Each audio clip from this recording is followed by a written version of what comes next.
E aí galera, beleza com vocês? Eu sou o pastor Matheus Borchardt e esse é o programa Reconfirmando.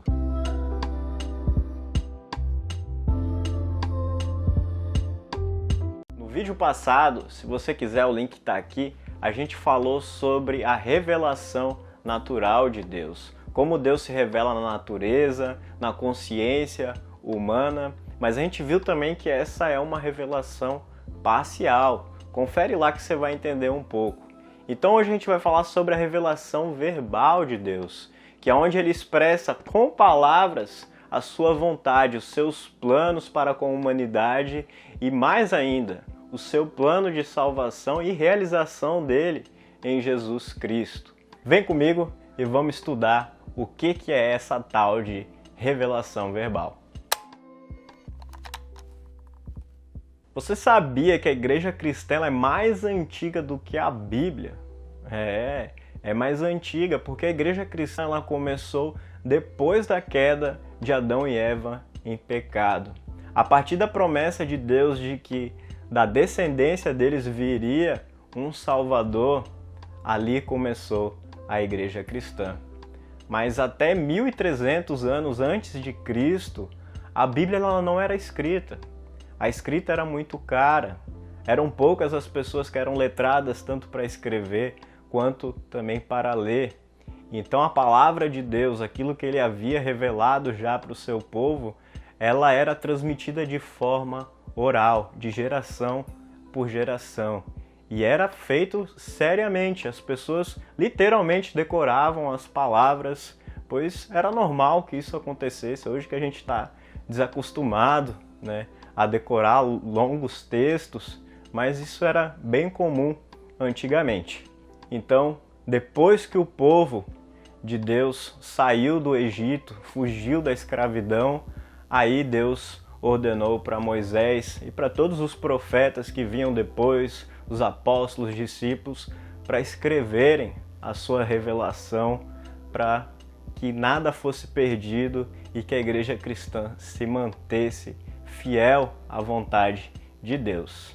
Assim começou a palavra a ser escrita e Deus deixou muito claro que não era permitido que nenhum tio, nenhuma vírgula fosse tirada da sua revelação. Era levada muito a sério. Olha o que diz Deuteronômio 4:2. Não acrescentem nada à lei que lhe estou dando, nem tirem dela uma só palavra. Guardem todos os mandamentos do Senhor, nosso Deus. Então, depois da tradição oral, dos profetas, dos discípulos, apóstolos, do próprio Cristo, hoje a gente pode dizer que a Bíblia está concluída. E por que eu digo isso? Porque tudo aquilo que é necessário para a nossa salvação já foi plenamente concluído na vida e obra de Cristo, bem como já está escrito e acessível a nós cristãos na palavra de Deus, nos evangelhos. Já está concluída de Gênesis até o Apocalipse. Olha o que a palavra de Deus diz em Efésios 2:20. Vocês são como um edifício e estão construídos sobre o alicerce que os apóstolos e os profetas colocaram. E a pedra fundamental desse edifício é o próprio Cristo. Também está escrito em Hebreus 1:1-3. Antigamente, por meio dos profetas, Deus falou muitas vezes e de muitas maneiras aos nossos antepassados, mas nesses últimos tempos ele nos falou por meio do seu Filho.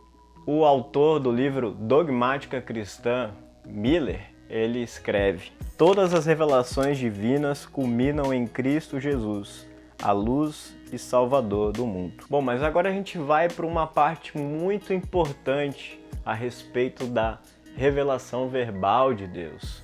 Como é que a gente sabe que a palavra daqueles homens que escreveram é verdadeiramente a palavra de Deus?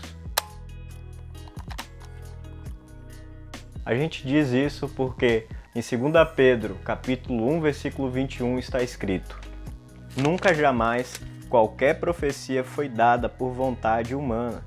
Entretanto, seres humanos falaram da parte de Deus, movidos pelo Espírito Santo. A inspiração não é apenas uma inspiração dos pensamentos, mas é plenamente a palavra de Deus, que foi palavra por palavra escolhida para que eles escrevessem e ali expressassem a vontade de Deus, os planos dele para com nós, seres humanos. Em 2 Timóteo 3,16 está escrito: pois toda a escritura sagrada é inspirada por Deus e é útil para ensinar a verdade, condenar o erro, corrigir as faltas e ensinar a maneira certa de viver. Então, da parte dos escritores, eles não estavam ali escrevendo, né, que nem a gente vê na televisão lá, Chico Xavier com os olhos fechados, escrevendo. Não era apenas um esforço mecânico da parte deles, mas eles estavam conscientes do que estavam fazendo, mas ao mesmo tempo sendo guiados pelo Espírito Santo para escreverem a vontade de Deus. E aí talvez alguém vai falar, tá, mas se a gente pega esse texto, aquele texto, a gente vai ver que são formas diferentes de escrever. Então como é que pode ser o mesmo Deus que está falando através dessa escritura? A gente pode dizer isso com muita tranquilidade, porque o Espírito Santo, ele se acomoda, ele utiliza a pessoa quem ela é, usando as próprias palavras dela, mas não deixando de revelar plenamente a vontade de Deus. Deus usou pescadores, usou artesãos, usou vendedores, usou diversas pessoas que tinham seus vocabulários específicos, mas foram usadas para alcançar o objetivo de Deus de expressar a sua vontade para com a humanidade. Então o fato de Deus ter inspirado essas pessoas a escreverem, a falarem a sua vontade para com a humanidade, significa necessariamente que ela é inerrante, ela é totalmente a palavra de Deus. A gente não pode julgar o que é e o que não é a palavra de Deus, é totalmente a palavra de Deus. Toda a escritura é inspirada por Deus. O livro de Lucas 16:17 diz assim: é mais fácil o céu e a terra desaparecerem do que ser tirado um simples acento de qualquer palavra da lei. E Jesus mesmo disse em João 10:35: a escritura não pode falhar. Cristo também disse: examinai as escrituras, porque julgais ter nelas a vida eterna, e são elas mesmas que testificam de mim. O reformador Lutero, ele escreve palavras tão bonitas sobre a escritura sagrada que eu quero compartilhar com vocês. Olha o que ele escreve: deixa, pois, a tua arrogância e presunção, e a essas escrituras considera o mais excelso, o mais nobre santuário, a mais rica jazida, que jamais se pode explorar o bastante, a fim de que possas encontrar a sabedoria divina que Deus, com tanta simplicidade e singeleza, aqui te apresenta para todo orgulho abalar. Bom, e talvez você esteja se perguntando, será que Deus ainda vai inspirar novas coisas para serem colocadas na Bíblia? Bom, como a gente falou, a Bíblia já está concluída, pois tudo que é necessário para a nossa salvação já foi revelado. Mas olha o que os dogmáticos luteranos falam, e eu acho muito interessante a gente compartilhar isso com vocês. Eles escrevem assim: quanto a novas revelações, ou bem elas contêm o que já as Escrituras ensinam, e nesse caso são supérfluas, ou bem propõem ensinamentos contrários à Bíblia, e nesse caso são injuriosas e devem ser repelidas.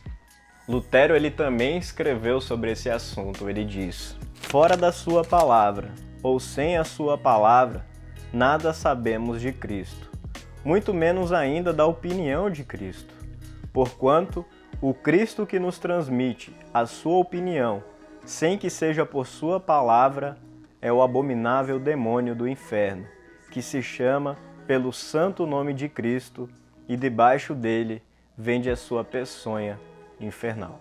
Palavras fortes, mas são bem válidas, pois muitas pessoas eles querem mudar a palavra de Deus, seguir conforme os seus ensinamentos, os seus raciocínios, a sua vontade, a forma que eles querem enxergar o mundo. Esse vai ser o tema do nosso próximo vídeo, então fiquem atentos. E por hoje era isso. Tradição verbal, espero que tenha ficado bem claro para vocês. Comentem aqui o que vocês acharam. Se tiverem alguma dúvida, compartilhem também comigo, que vai ser um prazer poder responder a vocês e pensar um pouquinho também sobre esse tema. Esse foi o nosso programa Reconfirmando. Fiquem com Deus e leiam a Bíblia. Aquele abraço. Até mais.